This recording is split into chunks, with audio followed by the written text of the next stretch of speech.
Hola, gracias por estar con nosotros. Soy Carlos Mejía y esto es Huellas de Libertad.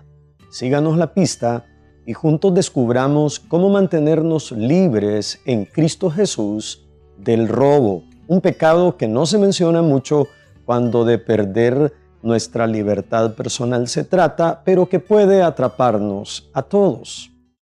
Permítame preguntarle, ¿alguna vez se apoderó de un bien que le pertenece a otra persona sin pensarlo, es decir, espontáneamente?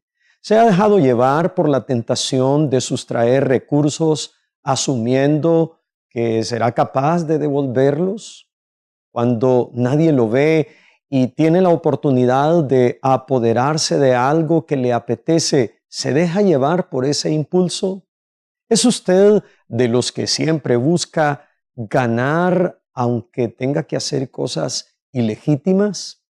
Pues si respondemos con honestidad a estas preguntas, tendremos que concluir que de alguna manera u otra todos podríamos o podemos haber sido tentados a robarle a alguien.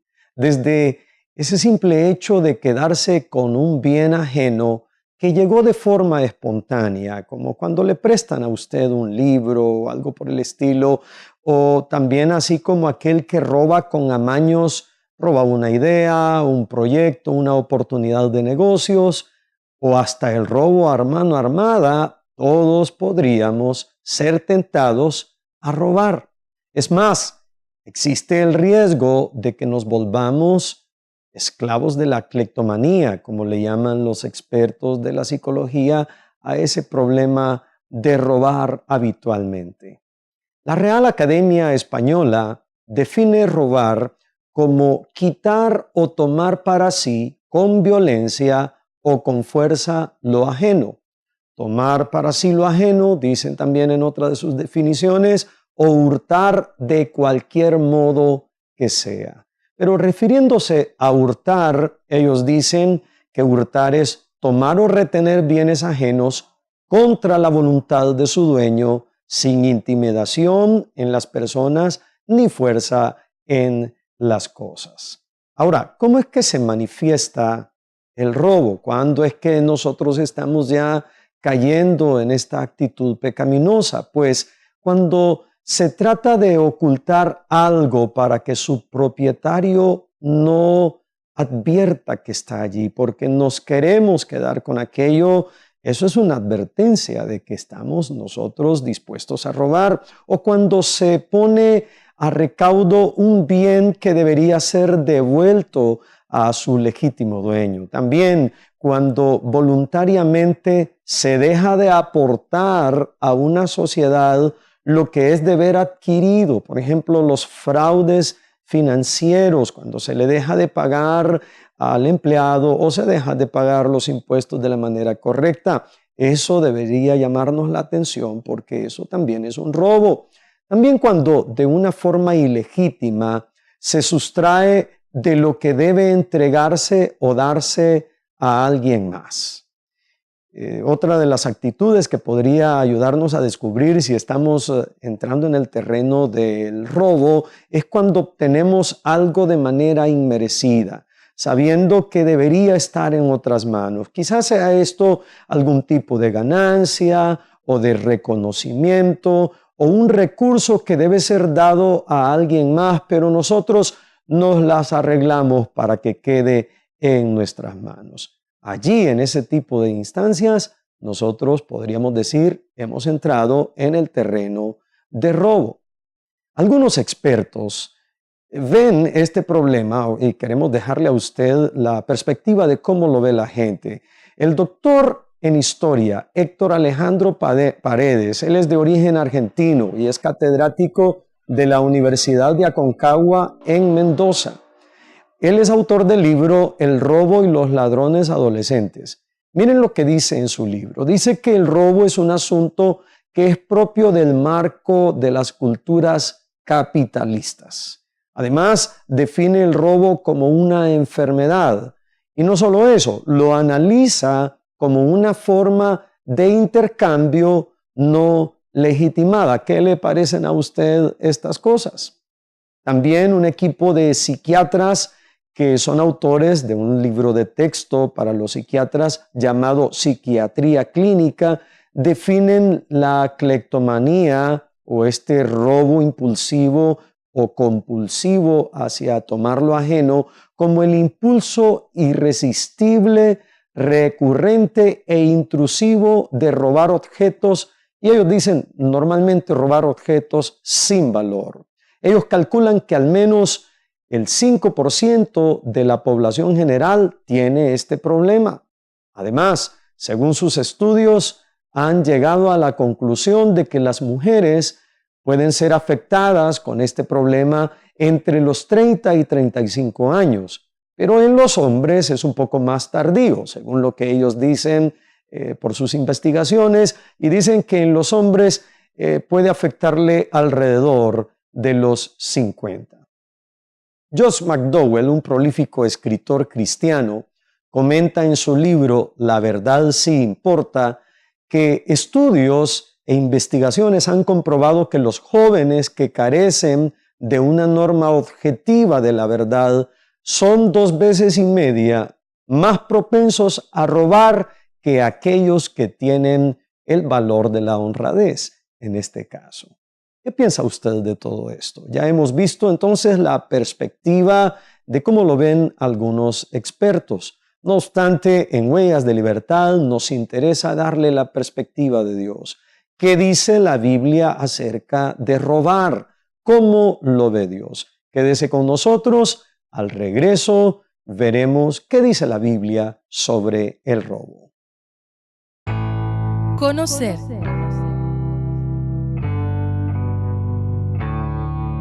Experimentar.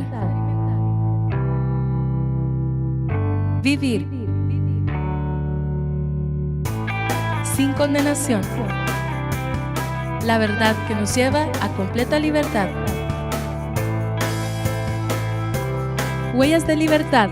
Verdades eternas para problemas actuales. Hoy en Huellas de Libertad estamos hablando sobre un pecado que es muy común, pero que se menciona muy poco: robar. Todos podríamos caer en este pecado. De hecho, queremos dejarle a usted la perspectiva bíblica sobre el robo. El robo es uno de los pecados que Dios censuró directamente con el Decálogo. Todos sabemos que uno de los mandamientos dice en 2 sencillas palabras, Éxodo 20:15, no robes.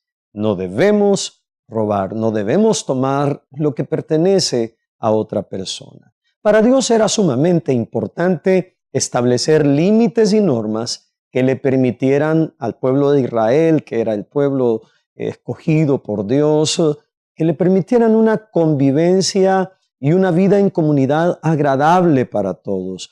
Y Dios, que conoce más que nosotros mismos, estableció una ética, estableció límites, estableció normas, y la honestidad y la honradez fue el rasgo ético que Dios designó para que no tomemos los unos lo que pertenece a otras personas, que cada uno administre y retenga lo que le pertenece. Así que el término robar, o más bien este problema, este pecado, tiene que ver en primera instancia con quitarle a alguien lo suyo, ir tras lo que otra persona tiene en su mano, quitarle a alguien lo suyo. Esa es la perspectiva de Dios. Y como en todos los pecados también, no solo tiene que ver con quitarle a alguien lo suyo, en todos los pecados también encontramos que la Biblia deja entrever que el gran autor del mal y de los pecados es Satanás. Acerca de esto, en Juan capítulo 10, versículo 10, la Biblia hace una alusión a Satanás, refiriéndose a él con estas palabras: el ladrón. Oiga bien cómo se le llama. El ladrón no viene más que a robar, matar y destruir. Y en este caso, la mención que hace la Biblia sobre robar, por eso algunas traducciones lo traducen más bien como hurtar, es porque tiene que ver en el griego original con un tipo de robo ejecutado sin uso de la fuerza. Por eso se le llama hurtar en otras versiones, tomando como propio lo que le pertenece a otro, pero más relacionado con engaño y no con intimidación. No está refiriéndose necesariamente a un robo a mano armada, a un robo que se ejecuta por la fuerza. Así que la segunda actitud con la que tiene que ver el robo es con engañar a alguien para obtener ganancia o quedarse con los recursos de aquella persona, tal y como hace Satanás. Así que la Biblia nos muestra que el robo tiene que ver con quitarle a alguien lo suyo. Eso puede suceder por la fuerza, pero también engañar a alguien para hurtar lo que tiene. El primer episodio de robo registrado en la Biblia aparece en el capítulo 44 de Génesis, versículo 8. El contexto de esta escritura es aquella historia de José, cuando él, siendo ya el segundo al mando en Egipto, sus hermanos llegan para comprar alimentos porque había una gran sequía en toda la tierra. Y José, que administraba los granos y administraba todo Egipto, en la trama que José hace antes de darse a conocer a sus hermanos, porque ellos no lo reconocían, José, él le pide a sus siervos que depositen en los sacos de sus hermanos el dinero que habían pagado por el grano que llegaron a comprar. Esa fue una de las cosas que sucedió. Entonces la Biblia describe algo del segundo encuentro de los hermanos de José con él, en el que estos hombres le están diciendo lo siguiente. Le leo lo que dice Génesis 44:8. Es más, le dicen ellos, nosotros le trajimos de vuelta de Canaán el dinero que habíamos pagado, pero que encontramos en nuestras bolsas. ¿Por qué entonces habríamos de robar oro o plata de la casa de su señor? Estos hombres lo que estaban tratando de hacer, porque no se enteraban de que quien estaba allí era José, su propio hermano, era justificarse y decir, nosotros tenemos ética, tenemos honradez, no hemos retenido el bien, sino que sabemos que este dinero de nuestras bolsas le pertenece a ustedes, los egipcios. ¿Qué quiero decir con todo esto? Que robar no solo tiene que ver con quitarle a alguien lo suyo o engañarlo para tomar de sus bienes, sino que robar tiene que ver con retener secretamente un bien. Estos hombres pudieron retener aquel dinero, pero ellos de inmediato se dieron cuenta, no, esto no nos pertenece, debemos llevarlo allá a Egipto a quien le pertenece. Entonces, robar tiene que ver con estas tres cosas que le he mencionado. Quitarle a alguien lo suyo también tiene que ver con engañar a otra persona o a una institución para obtener ganancia, y finalmente tiene que ver con retener secretamente un bien. Esto es la perspectiva bíblica. Esta es la forma en que Dios ve el robo. Y hay muchas otras escrituras que podríamos citar, pero antes de cerrar nuestro programa hoy, le dejaremos a usted las huellas de libertad que puede seguir para ser libre de este pecado que puede atrapar nuestro corazón. Quédese con nosotros.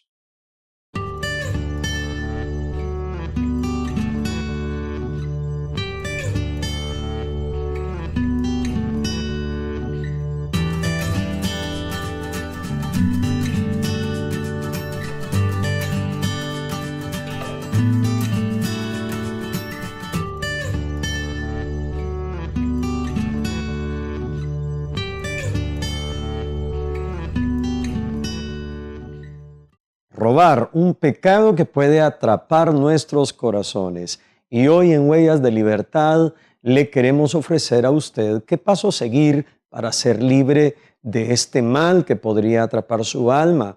No olvidemos que la Real Academia dice sobre robar que es quitar o tomar para sí con violencia o con la fuerza lo ajeno, pero también lo definen como tomar para sí lo ajeno o hurtarlo de cualquier modo posible. Pero hemos visto que Dios tiene cosas que decir acerca de este pecado.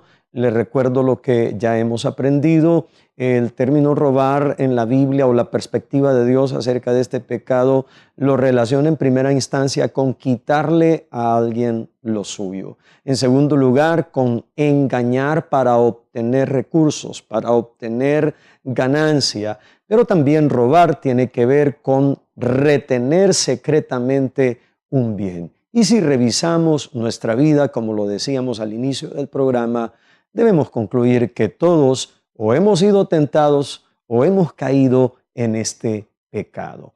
Yo le quiero dar a usted las huellas de libertad a seguir. Cristo Jesús trae el potencial de libertad que el hombre necesita. Una vez que Cristo entra en su corazón, Él se vuelve el centro de nuestra vida y se desata ese potencial para ser libres de cualquier pecado que esté atrapando nuestro corazón. Pues, ¿qué huellas de libertad podemos seguir para ser libres del pecado, del robo? En primer lugar, decida honrar a Cristo dejando atrás toda actitud fraudulenta. Le quiero leer lo que dice la Escritura en Efesios capítulo 4, versículo 28. El que robaba, que no robe más. Pablo se está refiriendo a cambios de vida.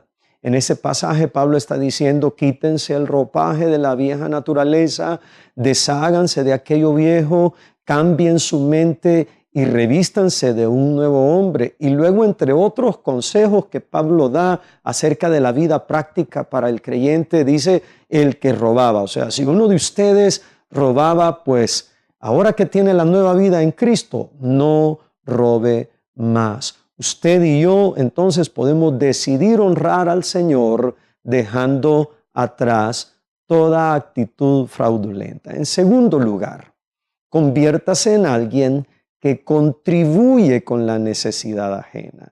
En lugar de estar buscando cubrir su propia necesidad, en lugar de estar enfocado en resolver lo suyo, más bien aprenda a aportar. Le quiero leer la segunda parte siempre de este capítulo 4, versículo 28, la segunda parte del versículo 28, Pablo no solo dice el que robaba no robe más, sino que trabaje honradamente con las manos para tener, oiga bien, para tener que compartir con los necesitados.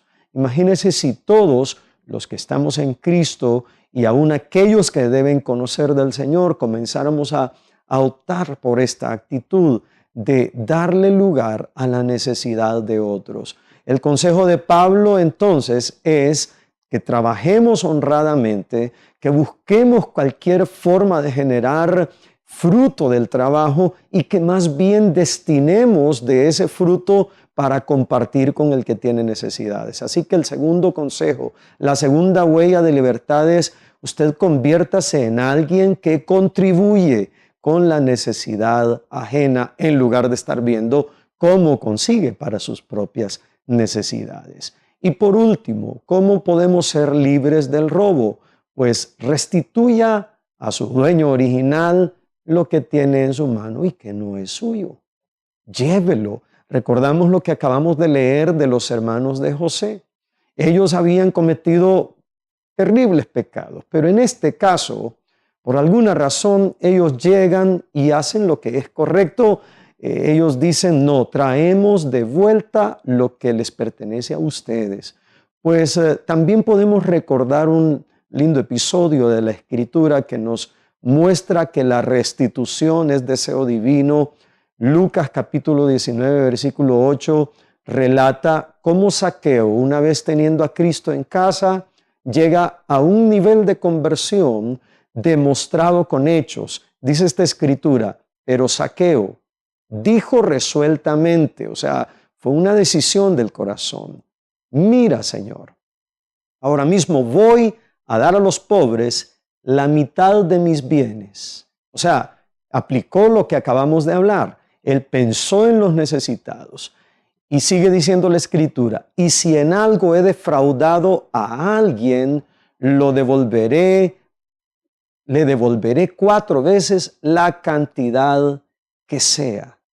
Entonces vemos a un Zaqueo convertido que comienza ya por esa interacción que tuvo con Cristo, comienza a sentirse bajo la convicción de que debe atender al necesitado y por otro lado que debe devolverle a quien haya él tratado con engaño, devolverle, él dice según la propuesta de Zaqueo, hasta 4 veces, Señor, yo quisiera devolverle lo que sea a las personas que he defraudado. Pues entonces, estos 3 consejos, aplicándolos a nuestra vida, nos harán libres del pecado del robo. Primero, decidir honrar a Cristo, dejando atrás toda actitud fraudulenta. En segundo lugar, convertirnos en alguien que contribuye, no alguien que anda buscando cómo obtener para sí mismo ganancia y otro tipo de beneficios. Y por último le decía, restituya a su dueño original lo que tiene en su mano y que usted sabe que no es suyo. Pues con estas huellas de libertad en mente, le invito a orar y que apliquemos con una palabra de oración estos principios a nuestra vida.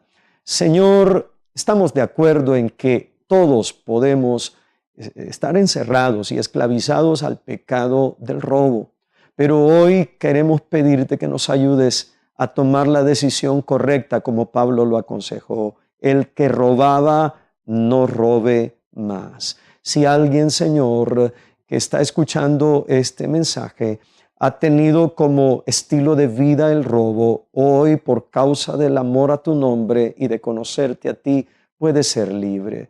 Tú, Señor, además nos preparas para convertirnos en alguien que contribuye a la necesidad ajena, para ser aportantes de bendición y llevar, Señor, recursos a la mano ajena en lugar de retenerlos. Y por último, Padre, te pedimos que nos des la valentía para restituir a todo el que le hayamos defraudado en algo, restituir bienes, restituir dinero. En el nombre de Jesús lo pedimos. Agradecemos el favor de su atención y le invitamos a estar pendientes de nuestro siguiente programa para que juntos encontremos en Cristo huellas de libertad.